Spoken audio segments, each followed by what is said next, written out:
네. 자, 추미애 정부가 검찰개혁 그 향방은이라는 주제로 2부 토론 이어가 보도록 하겠습니다. 지금부터 검찰개혁에 대한 얘기를 할 텐데요. 먼저 공수처 문제입니다. 법적으로는 7월 15일에 공수처가 출범했어야 되는데 여야 간에 협조가 잘 이루어지지 않아서 아직 공수처장 후보 추천위원회조차 꾸리지 못한 그런 상황입니다. 자, 그러자 이 여당에서는 더 이상 지체할 수가 없다면서 원래 여야 교섭단체가 각각 2명씩 추천하게 돼 있었던 것을 국회가 4명 추천하는 것으로 이렇게 내용을 바꾼 그런 공수처법 개정안을 기습 상정했습니다. 자, 지금 시점에서 이 공수처법의 개정 불가피하다고 생각하십니까? 백혜련 의원님 먼저 말씀하실까요? 일단요, 저기 사회자님께서 기습상정이라고 하셨는데 아닙니다. 기습상정이라고 제 네. 표현을 정정하겠습니다. 기습상정을 했다고 야당에서 반발을 하고 있습니다. 네. 네. 지금 사실 7월 15일 진짜 출범을 해야 되는데 지금 2달이 넘었습니다. 그런데 지금 하나도 진척이 되지 않고 있거든요. 그리고 주호영 대표께서 결론적으로 그래서 제안을 하셨습니다. 특별감찰관과 북한인권재단 이사 추천해 해주면 하겠다. 그래서 또 김태년 대표께서 그렇게 하겠다고 하셨어요. 그런데 또 이제 주호영 대표께서 바로 또 말을 바꾸셔서 그 특별감찰관이 다 끝나고 난 다음에 그거 보고서 또 추천하겠다 이렇게 하셔가지고 지금 전혀 진척이 되지 않고 있는데요. 지금 우리 더불어민주당에서는 기본적으로 법은 이미 김용민 의원님 그리고 박범계 의원님 저 이렇게 3명이 법안을 냈습니다. 그게 김용민 의원은 한참 전에 법안을 냈었고요. 그래서 그 법안이 법사위에서 정상적으로 며칠까지 숙려기간이 경과된 법은 전체회의에 올리게 돼 있습니다. 그래서 자연스럽게 그 법안이 올라갔던 것이고요. 지금 그 법안의 순서는 순서대로 절차적으로 법률이라는 게 그 절차대로 가야 되는 거잖아요. 그러니까 법사위 전체회의, 소위, 그다음에 논의 과정을 거쳐서 또 전체회의로 오는 이런 일련의 시스템을 거쳐서 당연히 가야 될 것이라고 생각하고요. 또 협상은 협상대로 또 김종인 대표께서 또 최근에도 또 추천위원을 내시겠다고 또 말씀을 하시고 주호영 대표도 그에 하답하시는 듯한 태도를 보이셨으니까 그 원내대표단 간의 원내대표들은 또 가고 그러나 법사위에서는 이미 법률이 제출되어 있고 이 절차의 프로세스가 있기 때문에 그 논의 과정들은 계속 밟아나갈 생각입니다. 그러니까 협상은 협상대로 하는데 법 개정안을 만들었으니 그거는 그냥 또 그대로 진행을 한다. 그렇죠. 그러니까 만약에 협상이 잘 돼서 빨리빨리 진행이 되면은 법 개정안을 굳이 통과시킬 필요는 없다는 말씀이신가요? 왜냐하면은 그거는 뭐 굳이 논의하지 않더라도 그냥 현행 법은 지금 있는 공수처법입니다. 그것이 실효적인 법이고 힘을 갖는 법인 것이죠. 그 법에 따라서 절차가 진행된다면 당연히 논의는 중단되게 되는 것이 기본 원칙인 것이죠. 그 백혜련 의원께서 기습상정이 아니라 그러는데 기습상정 맞습니다. 그 법사위 일소위에서 사실은 전혀 상정이 예정돼 있지 않은 법이었습니다. 그런데 갑자기 이제 김정민 의원께서 이 법안에 대해 문제 제기를 하고 여야 간사 간의 합의를 거쳐서 원래 상정을 하게 돼 있는데 그런 합의 절차도 없이 바로 법안 상정을 서면으로 해서 바로 거수 표결로 이 법안 상정이 이루어졌습니다. 우리가 통상 말하는 날치기 상정이니 기습 상정이니 아니 전혀 아니죠. 그거는 여야 간의 간사의 협의를 거쳐서 상정하는 절차도 있는 것이고요. 그 국회법 77조에 따라서 동의를 거쳐서 하는 절차도 있는 겁니다. 그 절차가 같이 진행되는 그렇긴 거죠. 하지만 지금까지 소위에서 법안 상정할 때 여야 간사 합의를 통해서 상정하는 것이 관행이었고 그건 서로 지켜왔습니다. 그래서 그런 점에서 말씀을 드리고요. 두 번째 주호영 대표가 말씀하신 부분은 이렇게 계속 일관되게 말씀하셨습니다.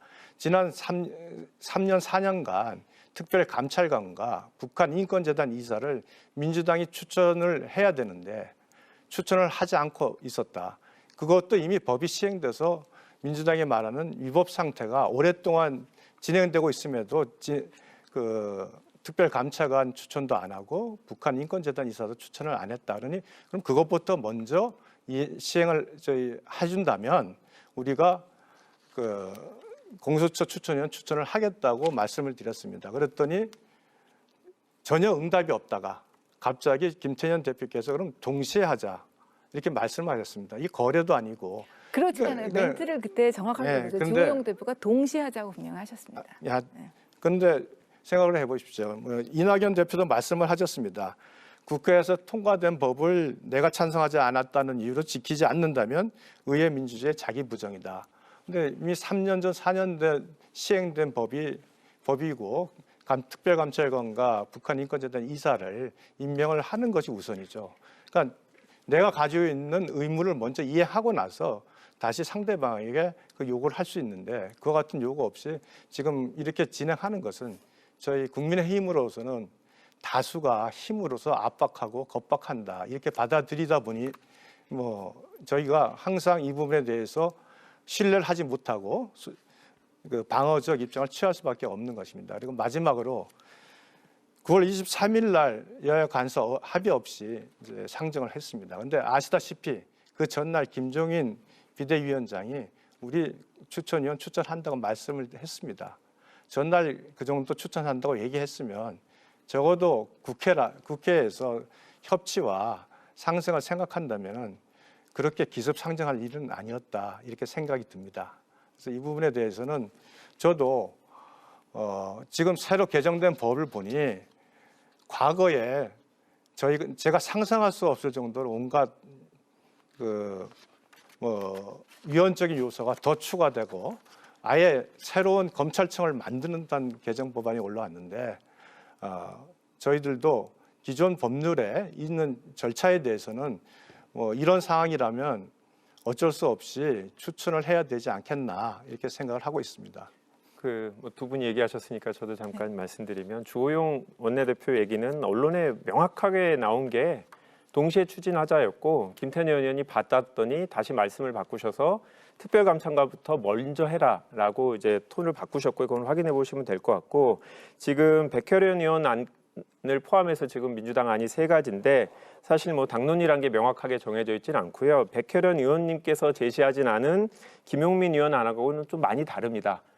구성에 대해서도 다르고 그런데 이게 8월 24일, 9월 8일, 9월 14일 이렇게 한 2주간의 간격으로 법안이 제출돼서 저희는 이 법안이 다 상정되고 나서 전체적인 논의를 통해서 아마 이제 구체적인 방안을 마련할 거고요.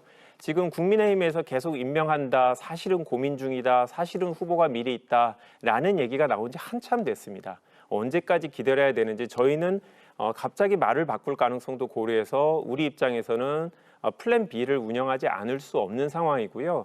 이건 7월 15일부터 위법 상태가 돼 있고 위원님께서 말씀하신 대로 특별감찰관은 위법 상태가 되게 오랫동안 지속되고 있는 거죠. 그 위법 상태의 시작은 아시겠지만 박근혜 정부부터 계속돼 있는 상태고요. 특별감찰관 제도는 사실 공수처법이 통과되면 무의미한 제도입니다. 왜냐하면 특별검찰관은 수석 비서관 이상 4촌 이내의 친척이라는 아주 제한적인 인원에 대해서 6개의 제한적인 범죄에 대해서 감찰밖에 할 수 없는 제도입니다. 모든 사안 대상 그리고 모든 범죄 이거는 공수처법에 다 들어가 있고 공수처는 거기다가 수사까지 할 수 있습니다.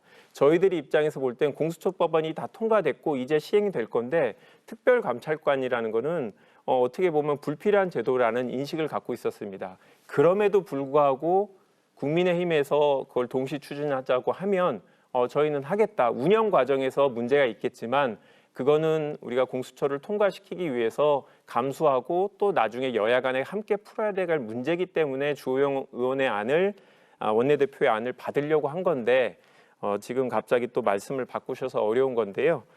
이거는 제일 좋은 방안은 김종인 비대위원장께서 생각하시고 계신 2명의 후보 제안을 해주시면 해결될 수 있는 문제라고 생각합니다. 네, 아마 그 김종인 비대위원장께서 하시겠다고 뭐 공개적으로 말씀하셨으니까 추천을 하실 것 같고요. 물론 뭐 국민의힘 입장에서 보면 그 공수처법에 대한 다양한 문제점을 저희 당에서 얘기를 해왔고 또 뭐 위헌성 논란이라든지 이런 부분들 사실 분명히 있는 상황입니다. 그래서 지금 국민의힘에서 단순히 이게 어떻게 보면 패스트트랙 절차를 통해서 통과가 됐다라는 이유만으로 바로 뭐 추천을 한다 이런 것도 사실은 국민의힘 입장에서는 뭐 쉽지 않은 상황이었고요. 다만 저는 한 가지 돌아가서 특별감찰관 제도에 대해서 저는 좀 당을 어떻게 보면 좀 떠나서 국민의 한 사람으로서 참 이거는 너무 좀 화가 나는 부분이 사실 있습니다. 이게 저도 특별감찰관이 위치해 있는 종로에 그 건물을 아는데요. 굉장히 좋은 건물에 입주해 있고 넓은 공간에 소수의 인원들이 파견 나와서 사실 지금 아무것도 하는 일 없이 그 공간을 놀리고 있습니다. 그런데 지금 이런 그 특별감찰관 위법 상태를 유지하기 위해서 3년간 소요된 예산만 26억에 달하고 있습니다. 만약에 뭐 우리 김 변호사님 말씀하신 것처럼 공수처가 도입된다면 쓸모가 없는 제도라거나 어차피 이미 다수를 확보한 상황이셨기 때문에 차라리 이 제도를 어느 정도 뭐 잠정적으로 폐지를 한다든지 아니면 뭐 이 제도에 하는 범위들을 공수처에다 흡수한다든지 할 수 있는 시간이 사실 지금 굉장히 길게 있었습니다. 그럼에도 불구하고 이 제도를 그냥 명맥만 유지하기 위해서 사실 불필요한 세금이 낭비되고 있는 게 사실이고요.